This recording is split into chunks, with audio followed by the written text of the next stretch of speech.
So today we're going to talk about the poem My Last Touches by Robert Browning.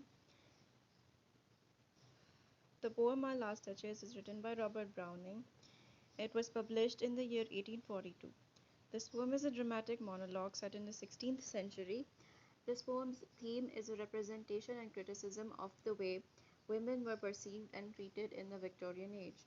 It portrays the way women were objectified in a patriarchal society where aristocrats abused their power and generational name, and a woman was taken as a possession. So, about Robert Browning, he was an English poet and playwright of the Victorian era. He was born on the 7th of May 1812 in London and died on December 12, 1889, in Venice, Italy. He is known as a master of dramatic monologue. His best works include The Pied Piper of Hamelin and the blank poem consisting of 12 books, The Ring, and the book about a Roman murder trial. So, now, what is dramatic monologue? Dramatic monologue is a form of poetry where the poet employs a single character to speak, addressing another character who only listens and doesn't get to speak himself. It's called dramatic because it has the attributes of a drama slash play, like characters, plots, and a narration. It is called a monologue because it is speech by a single person and there is no conversation, like there is no dialogue between the speaker and the listener.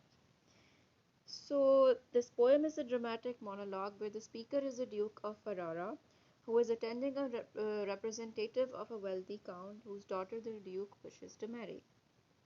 While showing him around the estate, the Duke removes the curtain off of a wall and requests the emissary to look at the beautiful and breathtaking painting of his last Duchess, on which the artist Fra Pandolf worked day and night to do justice to the Duchess's real beauty and poise. The Duke says that he deliberately repeated Fra Pandolf's name because people act as if they would ask the Duke, if they could dare, how such a passionate and appealing expression came into the Duchess's face. The Duke then says that the guest wouldn't be the first person to want to ask that, and goes on to say that it wasn't only his presence that made her smile and blush, but perhaps it was a compliment or two by the painter Fra Pandolf that made her happy. He says that she was easily made glad by trivial things, and she seemed to like everyone and everything her gaze fell upon.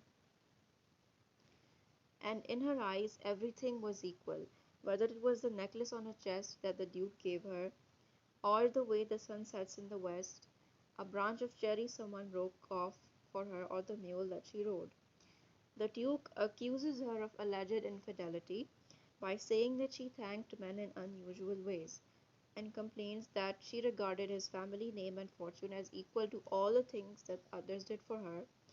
The Duke then goes on to ask the guest who would lower themselves so much to tell someone that they possess flaws. Even if he could clearly communicate to the Duchess that he did not like some of her habits or behaviors, and she paid heed to his criticism, it would still be below him and he chooses not to confront her. The Duke admits that his wife did smile at him, but accuses her yet again by saying that there was no one in the Duchess's presence who she didn't smile at in the same way. He exclaims that this continued and grew more, and then he gave orders and all smiles stopped, meaning that the Duchess was assassinated at his command. Hence he calls her my last Duchess, and now she lives in that painting as his possession. The Duke then asks the emissary to stand up so that they could join the Count and his family downstairs, and says to him, I know the Count won't refuse me dowry as I've heard about his generosity, and I want to make it clear that the Count's daughter and not the financial favors is what I want.